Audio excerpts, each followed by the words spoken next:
I mean, it's Cooper Rush worth 2.5 points. I would hope Quinn Ewers put up a decent stat line against Arizona State. If he didn't, we have a real problem. You can say the same thing about Creighton. Okay, they had the one good game against Kansas at home. When Toast talks about the kicking market, it's like some earth is flat shit. Andy, true or false, this is going to be a dog walking. Dog walking. This is my dog walking of the day. I think it's going to be very ugly. Dog walking. I think this is going to be ugly. Hey, get the sauce. What's up, everybody? Happy Sunday morning, and want to send out condolences to Chum Bucket in the comments. Louisville fan was all over Toast yesterday about Louisville. They fell short, and I can't even throw shade at them because I had a wager on Louisville. Man, I gotta say, I am the luckiest dude ever today. I feel like I should be down a fortune. I'm only down about 0.75 units because I just like some hustling, something. I mean, Virginia Tech miracle cover. If you just looked at the quality of my picks, I feel like I should be down like 5 units today. So the lady luck was on my side. I had some lucky things happen where I finished. In fact, if I didn't bet Moreno in that UFC fight last minute, I actually would have finished up somehow. So yeah, I had some good luck despite not being on the best positions to start the day. Toast, you're having a good one? Yeah, I'm having a good one. I was super frustrated this morning. I threw a little bit of a tantrum because I had the over in the Duke game and the under in the Houston game. They both closed very well, and they didn't even, either one of them was even close. Oh, yeah. Colorado put up like 15 points in the first 2 minutes. I was like, I was just so mad. But yeah, I rattled off. I do need the Gonzaga St. Mary's under to come in. So, yeah, we're kind of 50-50 kind of. We'll see. But yeah, we're all right. You're in good shape there. Spoon, how was your Saturday? 7-6. I started 1-5, and it just felt like I was going to lose every single bet. So to be sitting 7-6, still don't understand how Virginia Tech covered that. But shout out Hokies. I really appreciate that.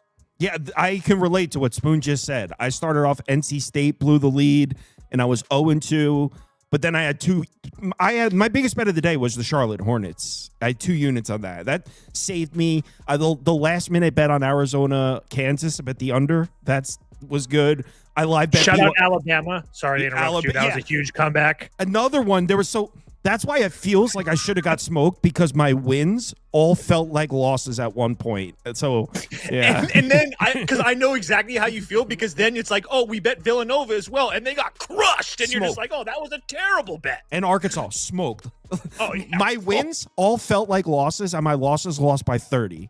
But somehow I made it through. Hitting the over in Florida really helped me because I had a full unit on that Florida over, and I got line value on it. So it was like, if I didn't hit that, I was going to lose my mind. Someone said we're ignoring the feed. Is someone asking something? I don't know. We don't ever ignore the feed. So if it was funny or good, we probably would have got it. I don't know. I saw someone in all caps going nuts, calling us clowns for ignoring the feed. I don't know. Okay. Someone's having a rough time. All right. Just 9 games to get through for Sunday. Rutgers, Maryland up first. Terps laying 4.5 at home. What do you got? Can I say one thing, though? Shout out Chum Buckets. He said, imagine being a Louisville fan. What losers. Dude gets it. Touche to you. That's fun. No, he was trolling himself. Yeah. Yeah. Oh, yeah. You got to love a guy who can also take it as well as give the criticism. That's why I wanted to give him a shout out, because not everybody can do that. So that's awesome. Rutgers, Maryland. For me, it would only be Maryland.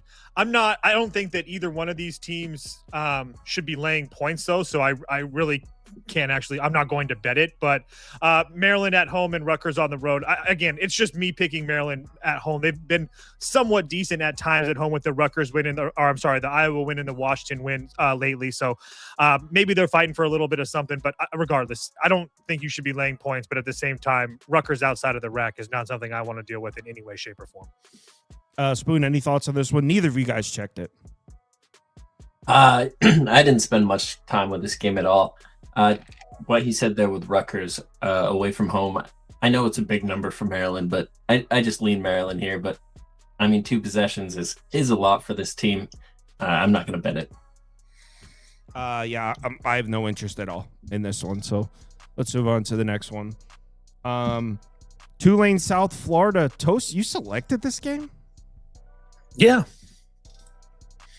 What's wrong with this? We'll watch a little Green Wave basketball tomorrow. I'm not watching it, but I'll listen to what you have to say. Yeah, we talked about this in the Discord as well. I have Tulane circled. I haven't bet them yet, but as we hit the end of this, or obviously the ending of this week and then the rest of next week, this is when you kind of have to pay attention to where these teams are as far as conference standings is concerned. And South Florida has this conference completely wrapped up. And Tulane's here sitting here at 8-7. I don't know if they can actually win this game, but I think that this is kind of like, I don't want to say their season's on the line because they're still going to play the tournament, but they've been playing really well right now. And this is like the ultimate get up spot. This is the biggest game left on their schedule. It's on the road. They're catching 14.5 points, and South Florida really has nothing to play for. I really want to bet Tulane tomorrow.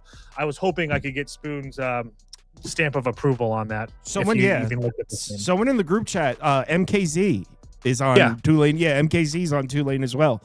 Spoon, would you co-sign a Tulane wager here?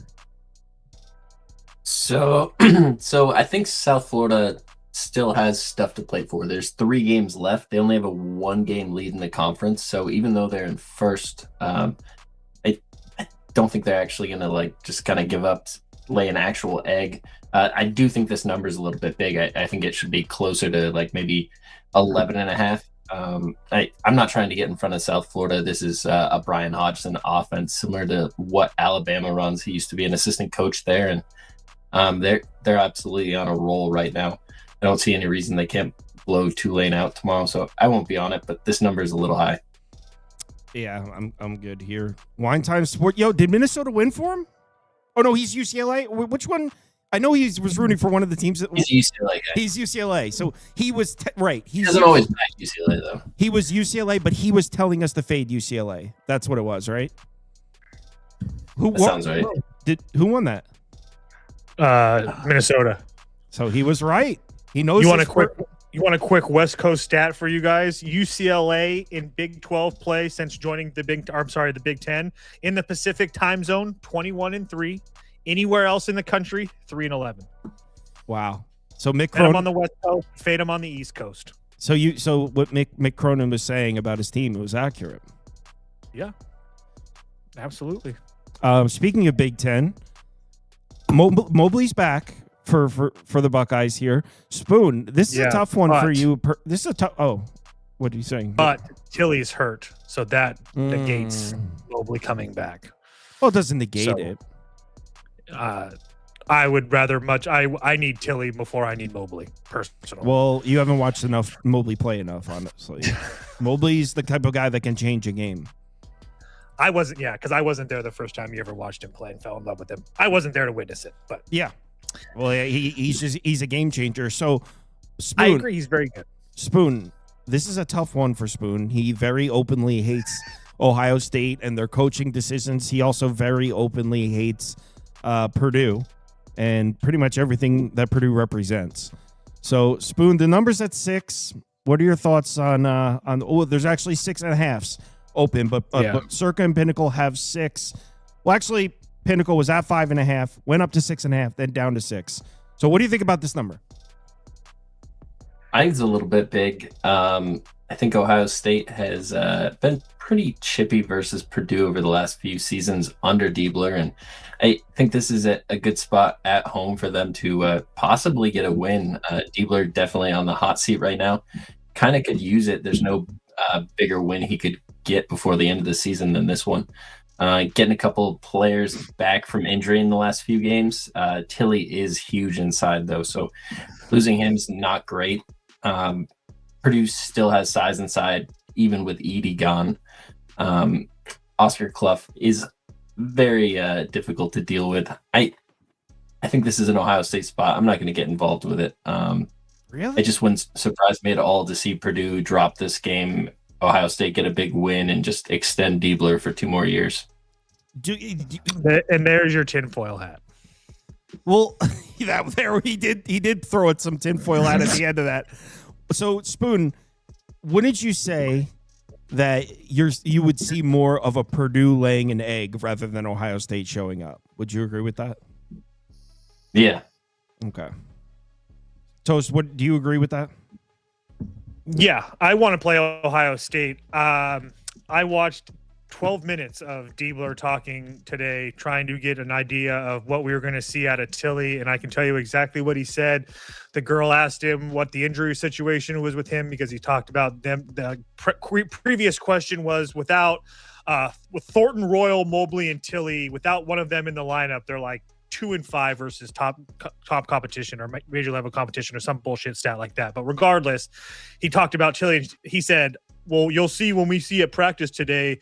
Yesterday he was moving kind of slow, yada, yada, yada. So it doesn't really look good. He said he's been living in the training room. So take that for what it is. But I do feel like you need him in this game to actually bet Ohio State. And if you lose a half point or maybe a point of value, I still think it would be an Ohio State spot here.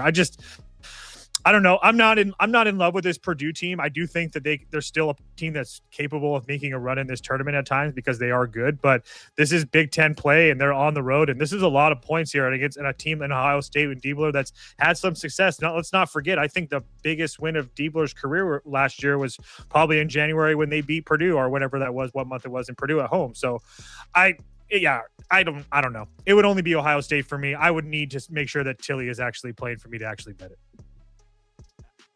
I kind of disagree. Purdue's coming off that heartbreaking loss. There's nothing to look ahead to. They're going to be pissed off. Can Ohio State defend the 3-ball?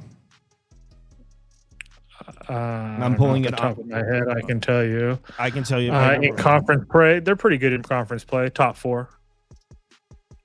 Yeah, okay. So they actually do have decent numbers. Wow. Yeah. Just 30.7% 3-point percentage allowed for Ohio State. I don't know. It's a hard one because I agree with you. Like, I can easily see Purdue bouncing back, but again, I just feel like this number is a little bit high. If this was Purdue 4.5, then I would get there. I'm there, but 2 full possessions essentially. No, I can't. I don't know if I can do that comfortably. I'll say I don't think Painter ever beat Diebler.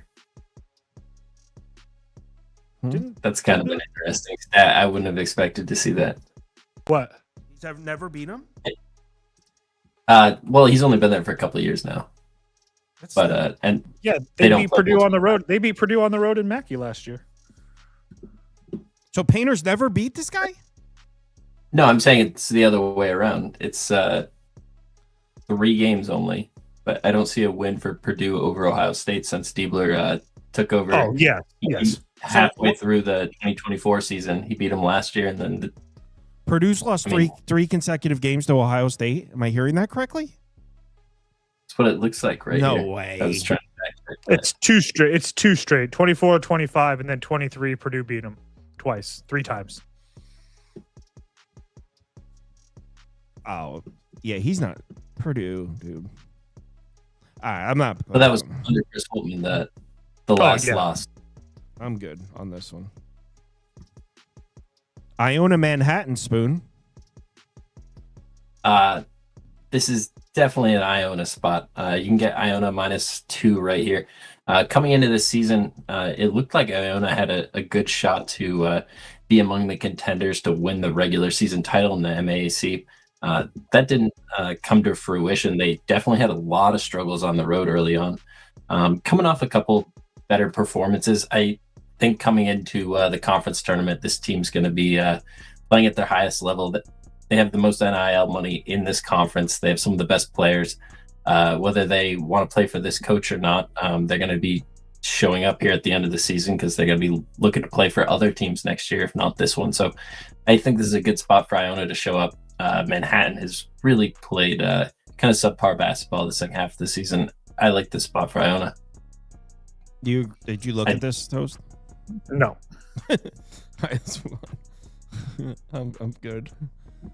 Iona Manhattan. No. I couldn't do it. I bet a Seattle Mariners season win total under. I'm sorry, guys. Yeah, that'll be tomorrow night. I have to sleep at night, guys. I can't be betting that. I have to look myself in the mirror. Murray State. You got me to fade Duke at home. Look yourself in the comments. Spoon. I was very adamant about this as a peer pressure free environment. Felt like a lot of peer pressure. He kicked off the show with that. I can't help it if I'm just dripping with influence. But this is a peer pressure-free environment. I liked Virginia. It didn't work out. Murray State, Bradley. Spoon? I have Murray State plus 4.5 minus 110 right here. This is a team that's already played Bradley once this season. They beat them by 20 points. It's the last game of the season. They're on the road. I think this number is just a little bit inflated. I think this should be a pick 'em. Both of these teams still have playoff intentions. There's not a lot separating them in the standings right now. 12-7 is separating 3 separate teams here right now. So even if Bradley finds a way to squeak out a 1 or 2 point win, I still think Murray covers, but I think Murray's the better team. I think they find a way to get a win on the road.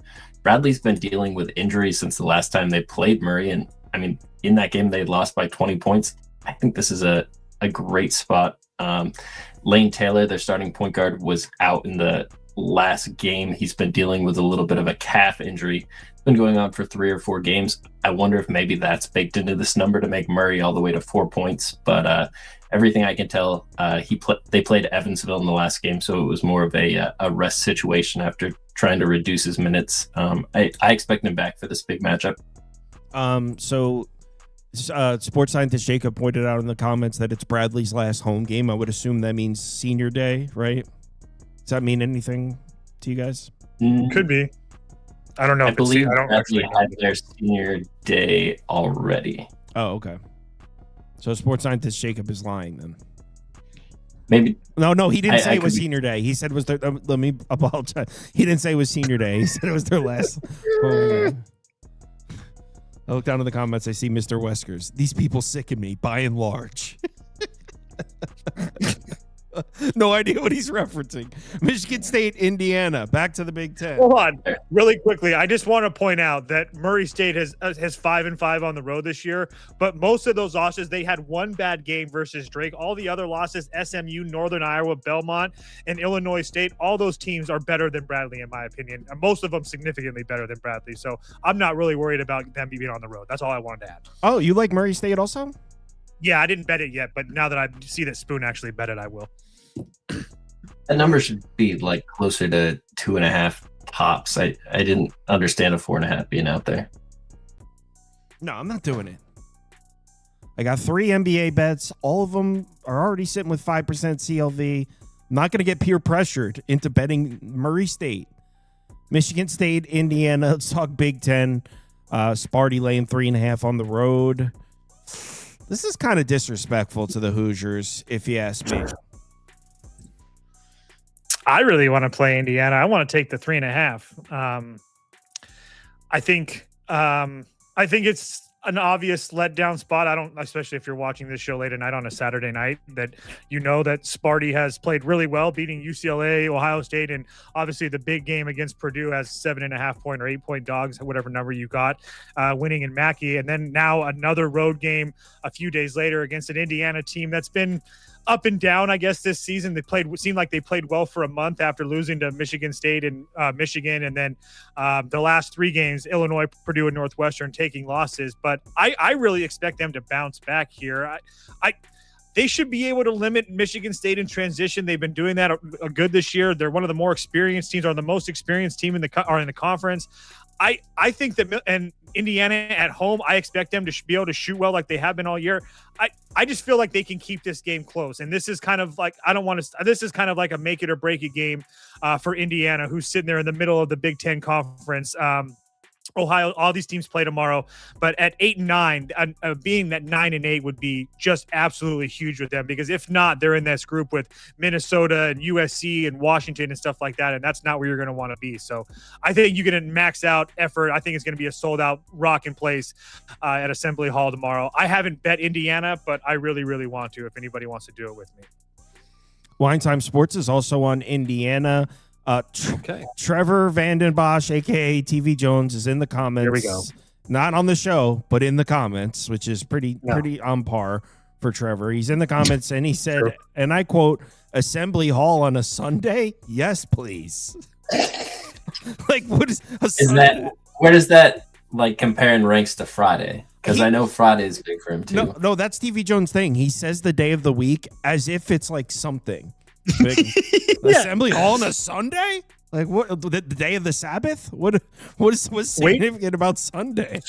Spoon, in about 3 months, he's going to talk about Cincinnati on Friday night. Oh and my how God! Most teams can't handle the lights in Cincinnati. I swear to God, you hear that come out of his mouth. Dead ass toast. You know what? I almost paid $100 to one of the dude that does some things behind the scenes for me. I almost gave him $100. I was going to have him go back to the MLB season, go to Thursday night streams every time TV Jones was on, and I wanted to see how many times he picked the home team for Friday night in baseball. Because I think he picked every home team every Friday.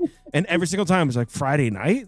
Under the lights? You kidding me? Under the lights. Every game is under the lights. So do you agree? Are you also scared of Assembly Hall on a Sunday, Spoon? I don't agree with you guys. I think Michigan State is the better team here.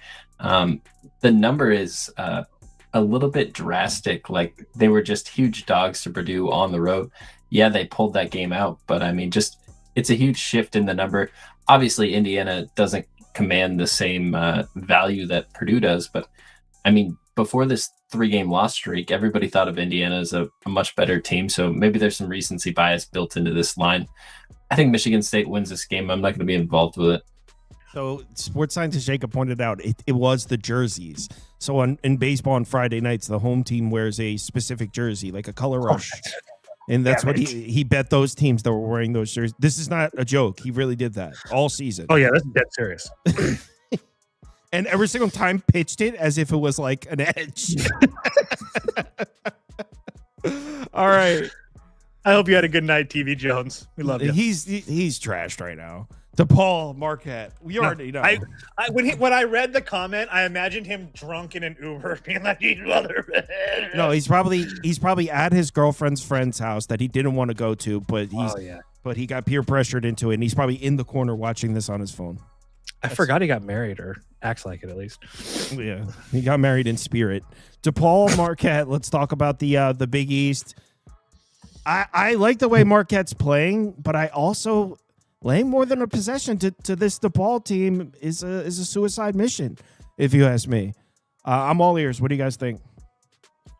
I couldn't agree more. I think DePaul is in a really good spot to obviously want to continue to play hard. Like you said, they've been playing really well over the last couple of weeks, and they're right in the middle of the pack of this Big East tournament, our conference standings, excuse me. I don't know. I just don't know what to think of Marquette. I'm not in a position where, at least right now, I'm looking to fade them at home, where they've played really well at home over the last almost probably 2 months, or at least a month. Sorry, more like a month.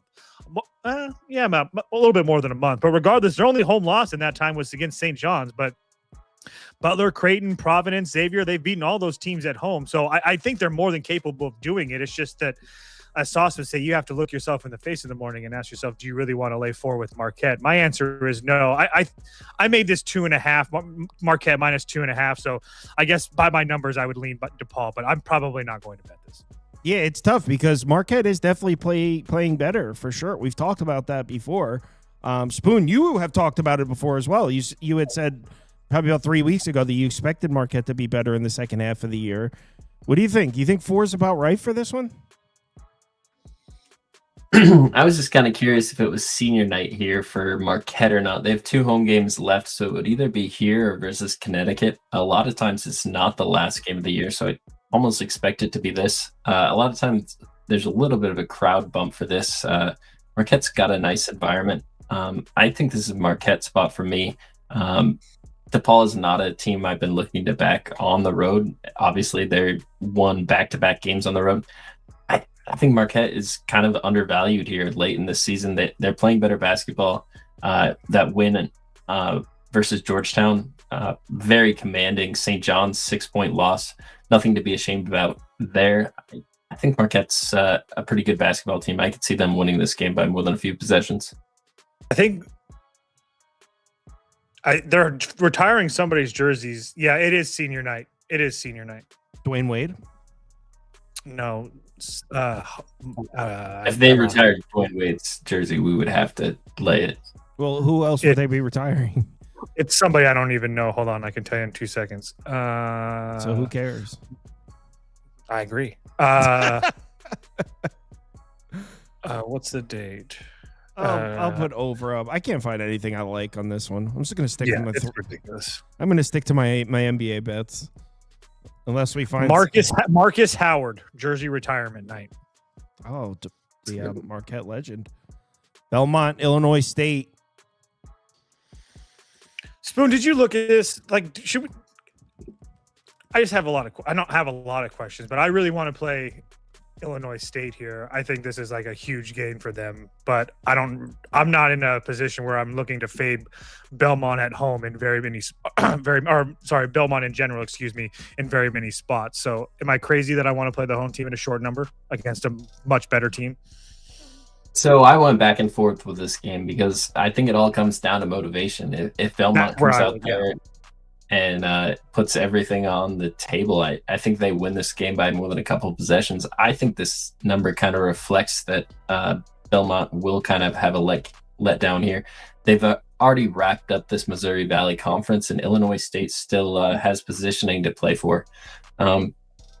At home, Illinois State's been a pretty good team this year. They return a huge part of their roster. I think this is going to be a great game. I didn't end up placing a bet on it. Honestly, I think Belmont should win this game. I don't really want to factor them not putting it all on the table tomorrow because they haven't shown me anything this year that says they're not going to try. Illinois State's a good team. I guess maybe they save some of their best punches for the tournament would be the only argument against it. But this is Belmont or pass for me. Maybe something you can get on live if you want to wait and see the actual motivation factor in the first few minutes. Yeah, I mean, I wanted to play Illinois State because I didn't think that how much Belmont really had, or I didn't know how much Belmont really had to play for. But at the same time, I do think Belmont's significantly better, and I thought I was going to be getting like plus 2 or something of that nature, not mine having to lay a point. So anyway, go ahead, Sauce. So you both lean towards Illinois State? Yeah, well, I do. Yeah. No, I lean Belmont. Oh, okay. I'm just worried that they might not show up. If you're betting, I was going to say that's part of it is that you're just betting on their motivation. That sucks. Charleston, UNC Wilmington. I fixed Charleston, by the way. This is the right Charleston now. I fixed it in my templates. So nice work. This is nice. Good job, man. Good job. The note in, followed up on the note. I told you, though, if I put it in my reminders, it's getting done. I utilize the reminder tool on my PC. I'm that kind of person. College of Charleston on the road against UNC Wilmington. I'm being told from these folks on screen that this is a big game. Explain the circumstances. Top 2 teams in the CAA fighting it out for the 1 seed. Do they have it? Does UNC Wilmington have it locked up? I think so. So Charleston already lost to UNC Wilmington already this season, and they're behind them by 1 game in the conference standings. So if they win this game, they'll finish tied in the conference. But I believe UNC Wilmington gets the tiebreaker. But they might split the actual banner. And I know every team wants to hang a banner up. I mean, if you go 14-3 and the other team goes 14-3, I imagine they'll both put it up, but the tiebreaker would go to Wilmington there. I'm not sure how that would work out. It's not that important, but for the 1 seed for the tournament, it would be Wilmington regardless. Because Charleston only has 1 game left. UNC Wilmington does have 2 games left, so they could lose to Elon. They probably won't, but they could. The 3-3-6? The 3-3-6. Oh, and it's on the road. I assumed they both had 1 game. I was looking at Charleston's schedule. So yeah, you don't want to go to the 3-3-6. I've heard. So what do we think of this number 4? You can kick it off, Spoon. I really want to lay it with Wilmington personally. I know that they've already beat this Charleston team once, but I do think that they're significantly the better team, and I'm really not in love with this Chris Mack Charleston team. I know that they've been playing really well as of late, but I think that UNC Wilmington is just that much better than them, but that's just my opinion. Yeah, I'm a really big fan of this Wilmington team. One of the things they've had going for them all year is just health. They have the same starting lineup today as they did the first day of the season. They've ran it back almost every single game this season. And on the opposite side of that, you have Charleston running out their 11th starting lineup of the season tomorrow. A lot of players in and out of this team. I think there's some potential. Obviously, Charleston has played very well in conference, but I think Wilmington is the better team here at home. The opportunity to fully lock up the conference title, I think this is a great spot to bet Wilmington. I haven't got there yet with the -4. I almost think the number is a little bit big, but that's probably just saying that Wilmington is the better team. Might look into this more. The only bet I'd have in this is Wilmington. All right. I'm going to just give out my 3 NBA picks. So, guys, go enjoy your night. So just going to do it real quick because the numbers are all gone. Well, not unfortunately. Obviously, that's good for me. But bad for you guys that are trying to tail. So hold on. Let me put some text on the screen.